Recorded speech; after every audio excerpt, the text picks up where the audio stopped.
Bir ayol 1415-hijriy yili eri bilan sodir bo'lgan qissani hikoya qilib beradi. Erim yosh, hayotga qiziqishi kuchli, harakatchan hamda nihoyatda kelishgan chiroyli yigit. Dindor va chiroyli xulq egasi, ota-onasiga ko'p yaxshilik qilguvchi insonlardan edi. Hijriy 1390-yil turmush qurdik. U bilan birga Saudiyadagi boshqa oilalar singari otasining uyida yashar edik. Ota-onasiga qilgan yaxshiligini ko'rib hayratga tushardim. Allohga menga ushbu yerni nasib qilgani uchun hamd aytardim. Turmush qurganimizdan 1 yil o'tib, qiz farzandlik bo'ldik. Keyinroq erimning ishi mamlakat sharqidagi mintaqaga ko'chdi. U bir hafta ishiga ketib o'sha yerda qolar va kelib uyimizda ham bir hafta bo'lardi. 3 yil mana shunday o'tgan. Qizim 4 yoshga kirgan edi. Hijriy 1395-yil Ramazon oyining 9-kuni uyimizga qaytayotib, Riyozda mashinasi ag'darilib ketib, avtohalokatga uchradi. Buning orqasidan kasalxonaga yotqizildi. U koma holatiga tushgan edi.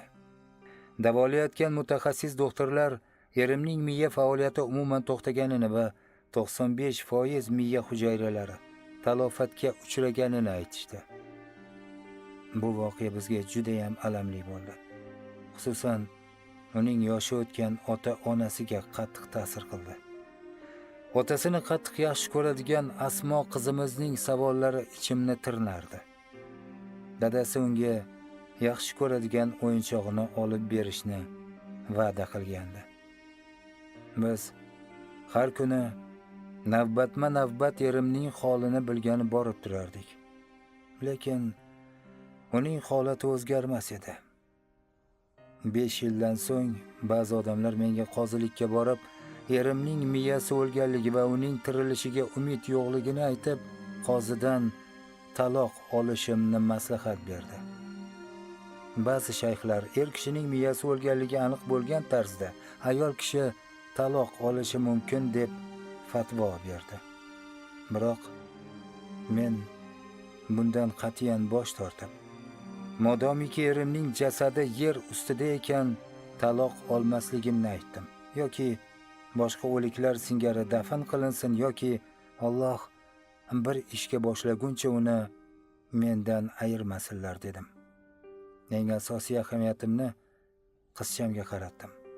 Uni Qur'on yodlatish madrasasiga olib bordim. Qizim 10 yoshga to'lmasdan Qur'onni to'liq yod oldi. Keyinchalik unga otasiga nima bo'lganini aytdim. Qizcham doim otasini yodga olar, gohida yig'lar, gohida ichiga yutar edi. U dinga ahamiyatli qiz bo'lgandi.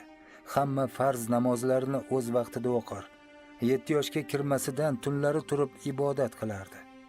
Rahmatli buvisi va bobolari bilan birgalikda menga uni chiroyli tarbiya qilishni muvaffaq qilgan Allohga hamdlar aytaman.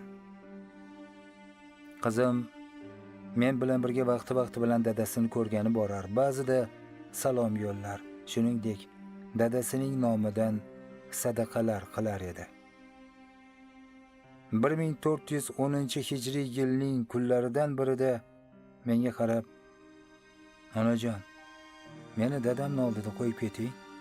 Bu kecha dadamning yonida yotib qolay" dedi. Biroz ikkilanib turdim-da, keyin rozi bo'ldim. Keyinchalik qizim so'zlab bergandi.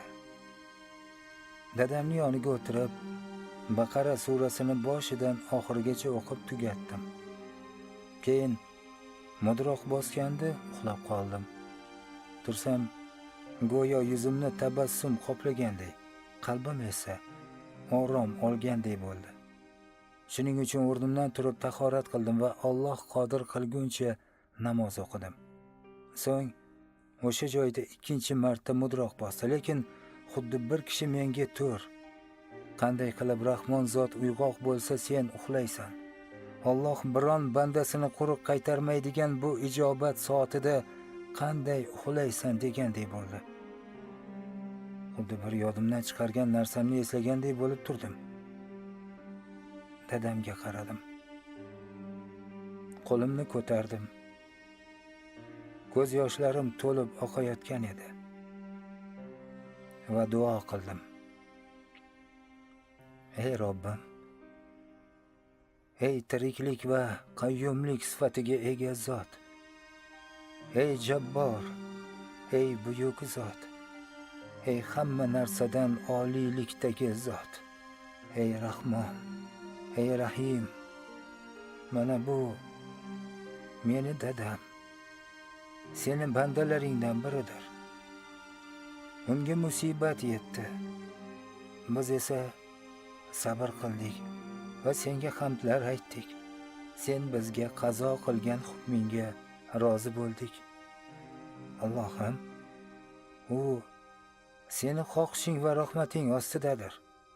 Allohim, Ayyubga dardidan shifo bergan, Musoni onasiga qaytargan, Yunusga baliq qornida najot bergan va olovni Ibrohimga sovuq va salomatlik qilgan zot, dadamga tushgan darddan o'zing shifo ber. Allohim, dadamni umidi yo'q holatida eshitdi. Allohim, qudrat va buyuklik o'zingdadir. Dadamga marhamat ayla. Undagi dardni o'zing ko'tar. Keyin yana ko'zlarimni uyqu bosib, bomdoddan ozgina oldin uxlab qoldim. Shu on birdan ey qiz, sen kimsan, bu yerda nima qilyapsan degan ovoz keldi. Ovozni eshitib u yoqqa alangladim, lekin hech kimni ko'rmasdim. Keyin ikkinchi marta takrorlandi. Qarasam, ovoz egasi dadam ekan. O'zimni tutib tura olmasdim. Xursandligimdan dadamni quchoqlab oldim. Dadam esa meni o'zidan uzoqlashtirib, "Astag'firulloh" dedi va "Allohdan qo'rq.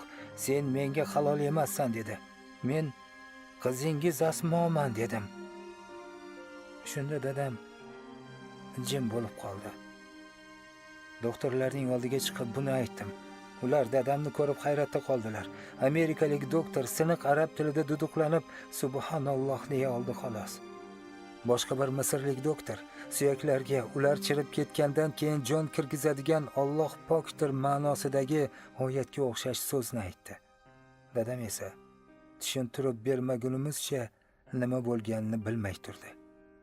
Keyin yig'lab, Allohning o'zi eng yaxshi saqlaguvchidir va u solih kishilarni do'st tutadi.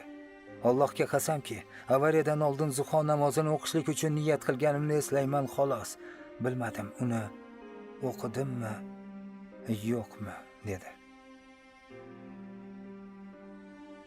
Ayoli aytadi, umr yo'ldoshim uyimizga avval taniganimdek holatda qaytib keldi. Hozir u 46 yoshga kirib qoldi. Bir o'g'il farzand ko'rdik. Hozir 2 yoshga qadam qo'yyapti. Erimni menga 15 yil o'tib qaytarib bergan. Uning qizini salomat saqlagan hamda meni dunyodan unutilgan holatimda ham erimga vafodor bo'lishga va ixlos qilishga muvaffaq qilgan Alloh nihoyatda pok zotdir. Shuning uchun duoni tark qilmanglar, chunki duo qazoni qaytaradi. Hamda kim Allohni nazarda tutsa, Alloh uni nazarida tutadi. Ota-onalarimizga yaxshilik qilishni unutmaylik. Bilaylikki ishlarni yurgizish va ularni o'lchovlab qo'yish Allohnigina qo'lidadir. Boshqa hech kimsa buni qila olmaydi. Bu qissamni men ibrat uchun aytib berdim. Shoyat Alloh uni dunyo yo'llari to'rayib, musibatlari kattalashgan, oldida hamma eshiklari berkilib, najot yo'llari kesilib qolgan kishilarga foydali qilsa. Duo bilan osmon eshigini qoqing va ijobat qilinishiga aniq ishoning. Olamlarning Robbisi Allohga hamdlar bo'lsin. Umid uzmang. Faqat shu. Allohga duo qiling. Alloh subhanahu va taolo haqida chiroyli gumon qiling deb o'z hikoyasini tugatadi muallif. Xulosa esa o'zimizdan azizlar.